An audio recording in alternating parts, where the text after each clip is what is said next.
નમસ્કાર વિદ્યાર્થી મિત્રો, welcome to my YouTube channel. આજે આપણે આ વિડીયોમાં વિષય આસપાસ ચેપ્ટર 21 જેવા પિતા તેવી દીકરી આ પાઠમાં જે આપણા સંબંધો વિશે જે પૂછાય છે અને જ્ઞાન સેતુ પરીક્ષામાં ખૂબ જ ઇમ્પોર્ટન્ટ આ પાઠ છે અને આમાં ઘણા પ્રશ્નો તમારે પૂછાશે, બરાબર મિત્રો। તેના આપણે MCQ જોઈ લઈએ।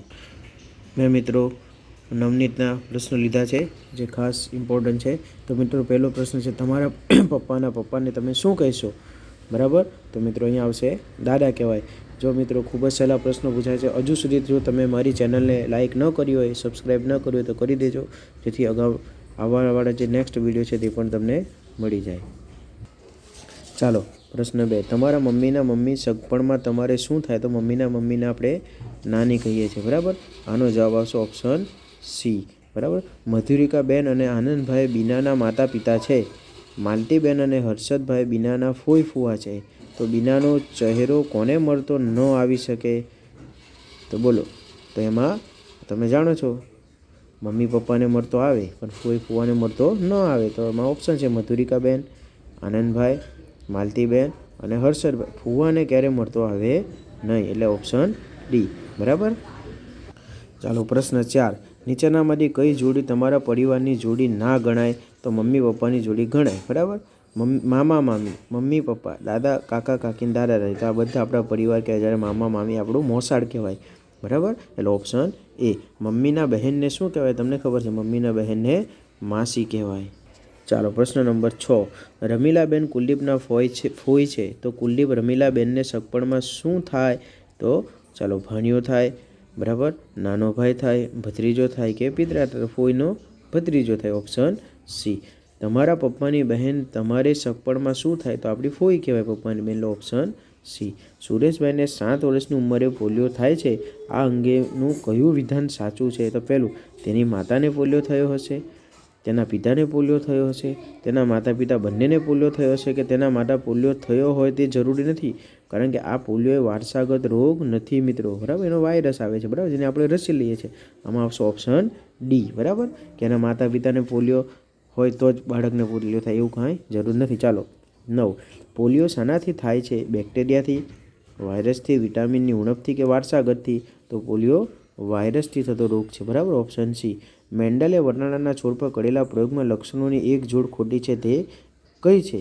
બરાબર, તો છોડ ઊંચા કે નીચા, બીજ લીસા કે ખરબચડા, બીજનો રંગ લીલો કે પીળો કે ફૂલ વાદળી કે લાલ? તો આમાં આ જોડ ખોટી છે, બરાબર, ફૂલ વાદળી કે લાલ, ઓપ્શન ડી।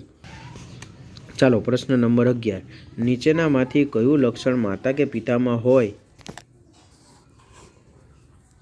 અને તે લક્ષણ સંતાનમાં પણ આવે તેમ કહી શકાય નહીં? તો આંખનો રંગ, પહોળું નાક, ગાલનું ખંજન અને ચહેરા પર ગુમડાના ચાંઠા। તો મિત્રો આમાં જો આંખનો રંગ એ વારસાગત લક્ષણ છે, નાક પણ વારસાગત લક્ષણ, ગાલમાં ખંજન એટલે પેલા ખાડા હોય છે તે, અને ડી એટલે કે ચહેરા પર ગુમડાના ચાંઠા એ હોઈ શકે, ઓપ્શન ડી, બરાબર, કે એવું નહીં કે માતા પિતામાં ગુમડા હોય તો બાળકમાં આવે, બરાબર, એટલે ઓપ્શન ડી આવે।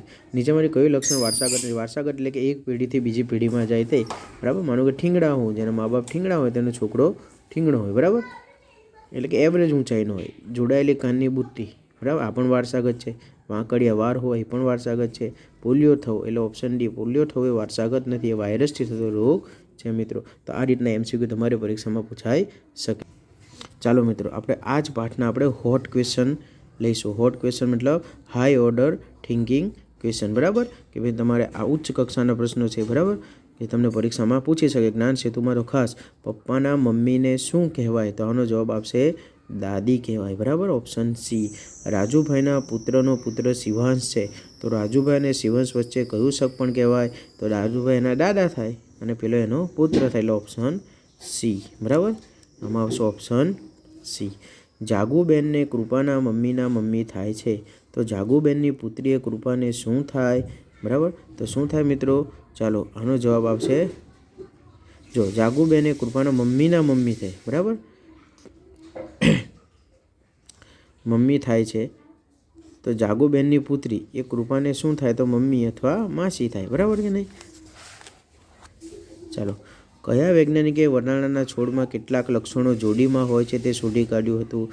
તો તમને ખબર છે, વૈજ્ઞાનિક મેન્ડેલે. બરાબર, મેન્ડેલે. બરાબર, મેન્ડેલે દર્શાવ્યું કે જેના બીજ લીસા કે પીળા હોય છે તેવા વરના નવી પેઢીમાં ખાલી જગ્યા બીજવાળા છોડ વધુ હોય છે. લીલા, પીળા, લીલા કે પીળા કે પછી લીલા કે પીળાના મિશ્રણ. બરાબર, તો આમાં પીળા આવશે. બરાબર, ઓપ્શન 5માનો આવશે ઓપ્શન બી.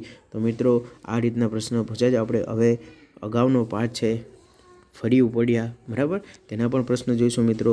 તો આ વિડીયોને વધુમાં વધુ શેર કરો, જરૂરિયાતમંદ વિદ્યાર્થી સુધી પહોંચાડો, અને જો ચેનલને સબસ્ક્રાઈબ ન કરી હોય તો બેલ આઇકનથી સબસ્ક્રાઈબ કરી દો. અસ્તુ.